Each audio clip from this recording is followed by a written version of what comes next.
Hello साथियों। भारतीय साक्ष्य अधिनियम 2023 में आज हम पढ़ने जा रहे हैं धारा 26। धारा 26 में हम पढ़ चुके हैं बेदशाएं जिनमें उस व्यक्ति द्वारा सुसंगत तथ्य का किया गया कथन सुसंगत है जो मर गया या नहीं, जिसमें हमने पॉइंट नंबर 1 मृत्युकालिक कथन या मृत्यु के कारण के बारे में कथन में पढ़ा है। इसमें हम 6 भाग आपको बता चुके हैं। 6वें भाग में हमने आपको बताया कि मृत्यु की प्रत्याशंका पूर्वानुमान आवश्यक नहीं है। अभियुक्त का कथन 162 सीआरपीसी के अंतर्गत कथन ये हमने बताया है।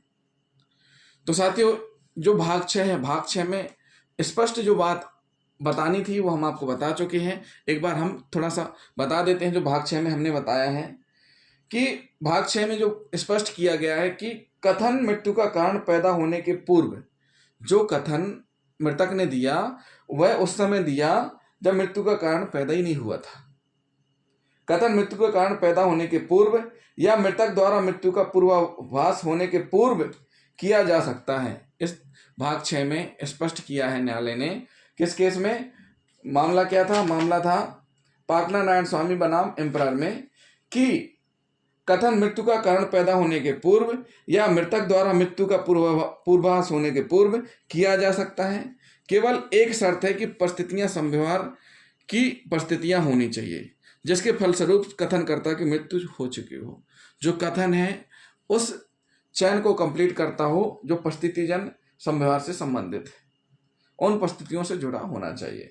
जहां विवादक तथ्य यह हो कि क्या का ने खा की हत्या की, खा का उस पर हमला किए जाने के पहले यह कथन है कि का से उसने नकदी और आभूषण जेवर लिए थे और वह वहां मांगने जा रहा था, मृत्युकालिक कथन के रूप में ग्राह्य है।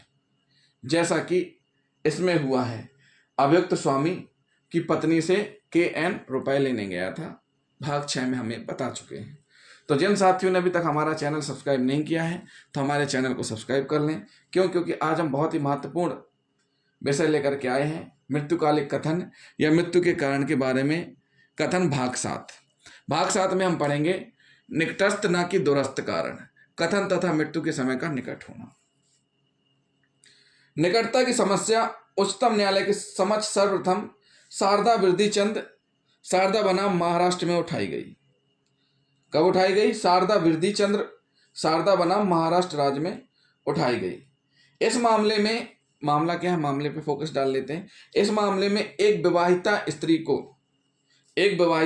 को विवाह के 4 महीने के बाद ही ससुराल में उसे अपने बिस्तर पर मृत पाया गया। इस मामले में एक विवाहिता स्त्री को विवाह के 4 महीने के बाद ही ससुराल में उसे अपने बिस्तर पर मृत पाया गया। इन 4 महीनों में वह अपने पति के क्रूरतापूर्ण व्यवहार के बारे में अपनी बहन तथा अन्य संबंधियों को बताती रही तथा पत्र लिखती रही और अपने जीवन को खतरे में होना अभिव्यक्त करती रही। उसके कथन एवं पत्र को मृत्युकालिक कथन के रूप में साबित करना चाहा गया है, जिस पर उच्चतम न्यायालय ने एक युगांतकारी निर्णय दिया और अभिनिर्धारित किया कि कथन समय में मृत्यु से इतने दूर नहीं थे। अभिनिर्धारित किया, क्या निर्धारित किया?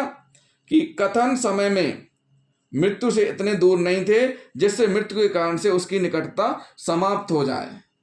न्यायमूर्ति मुर्तजा फजल अली ने प्राधिकारियों का एक विशाल सर्वेक्षण किया और निम्नलिखित प्रतिपादनाएं निर्धारित की। न्यायमूर्ति साहब ने बहुत अच्छी प्रतिपादनाएं निर्धारित की हैं। तो सबसे पहले हम आपको बता दें कि एक नवविवाहिता थी। 4 महीने बाद, शादी के 4 महीने बाद उसकी बिस्तर में बॉडी मिली और वह जैसे ही शादी होके गई वैसे उसने इन 4 महीनों में अपने भाई बहन और संबंधियों से पति की क्रूरता के बारे में बताया था और पत्र भी लिखे थे। तो न्यायालय ने यह कहा है कि मृत्यु का कारण, जिससे मृत्यु के कारण उसकी निकटता समाप्त हो जाए, जो कथन या जो पत्र व्यवहार उसने किए और जो ड्यूरेशन हुई है वो इतने दूर नहीं है कि समाप्त हो जाए। मतलब घटना का जो ड्यूरेशन है वो इतना दूर का नहीं है कि इनको ग्राह्य न किया जाए। मृत्यु से इतने दूर नहीं थे जिससे मृत्यु के कारण से उसकी निकटता समाप्त हो जाए, ये बताना चाह रहे हैं। धारा 32 अनुचित नियम, धारा 32 भारतीय साक्ष्य अधिनियम 1872 में स्पष्ट किया गया अनुचित नियम का अपवाद है और ऐसे व्यक्ति के कथन को ग्राह्य बनाती है जिसकी मृत्यु हो गई हो, चाहे मृत्यु आत्महत्या या मानववध हो, बशर्ते कथन मृत्यु के कारण से संबंधित हो या उन परिस्थितियों को प्रदर्शित करे जिससे मृत्यु हुई हो। इस परिस्थिति में साक्ष्य अधिनियम ने हमारे समाज की विशेष दशा एवं हमारी जनता के चरित्र तथा विविध प्रकृति को ध्यान में रखते हुए अन्याय से बचने के लिए इस धारा के क्षेत्र का विस्तार करना आवश्यक समझा है। जो हम आपको इतना डिटेल में बता रहे हैं वो इसलिए बता रहे हैं, हर प्रकार के केस लेकर के आ रहे हैं ताकि आप इस चीज को समझ सकें। दूसरा पॉइंट क्या है? निकटता की परख। निकटता की परख सर्वव्यापी सूत्र नहीं है। समय की दूरी प्रत्येक केस की परिस्थिति पर निर्भर करेगी और उनके अनुसार भिन्न होगी। उदाहरण, जहां मृत्यु एक लंबी प्रक्रिया में की गई, निरंतर घटना के तर्क पूर्ण परिणाम की तरह है और ऐसे मानो कि किसी कहानी को अंतिम रूप दिया जा रहा हो, कारित की गई हो, तो वहां उस घटना की ओर ले जाने वाले प्रत्येक किसी ऐसे प्रत्यक्ष कदम के बारे में किया गया कथन ग्राह्य होगा, क्योंकि संपूर्ण कथन को उसके संदर्भ में काट कर नहीं बल्कि उसके भौतिक रूप का अंग मानकर देखा जाएगा। कभी कभी सुसंगत कथन या तात्कालिक हेतु देने वाले कथन मृत्यु के संव्यवहार के भाग होने के रूप में ग्राह्य हो सकते हैं। यह स्पष्ट है कि यह सब कथन केवल मृतक की मृत्यु के बाद प्रकाश में आए जो अपनी मृत्यु से बोलता है। जैसे जहां शादी के बहुत थोड़े समय के भीतर या समय की दूरी 3-4 महीने से अधिक नहीं होती, मृत्यु हो जाती है, तो कथन धारा 32 के अधीन ग्राह्य है।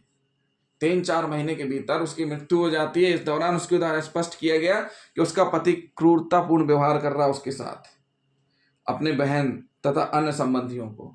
तो माननीय न्यायालय ने क्या कहा कि 3-4 महीने से अधिक नहीं होती है, मृत्यु हो जाती है, तो कथन धारा 32 साक्ष्य नियम के अधीन ग्राह्य हुआ। 1872 की धारा 32 के तहत ग्राह्य माना गया है, जो कि धारा 26 है। धारा 32 में न केवल मानववध बल्कि आत्महत्या भी शामिल है। हम आपको बता चुके हैं कि मृत्युकालिक कथन में मृत्यु का संबंध केवल मानववध से नहीं है बल्कि आत्महत्या से भी शामिल है। केवल मानववध बल्कि आत्महत्या भी शामिल है। जहां मुख्य साक्ष्य कथन एवं मृतक द्वारा लिखे गए पत्र जो सीधे उसकी मृत्यु से संबंध हो और जो बताई गई कहानी प्रकट करें, तो कथित कथन स्पष्ट रूप से धारा 32 में आएगा और ग्राह्य है। समय की दूरी ऐसे कथन को असंगत नहीं बनाएगी। क्या नहीं बनाएगी? ऐसे कथन को असंगत नहीं बनाएगी।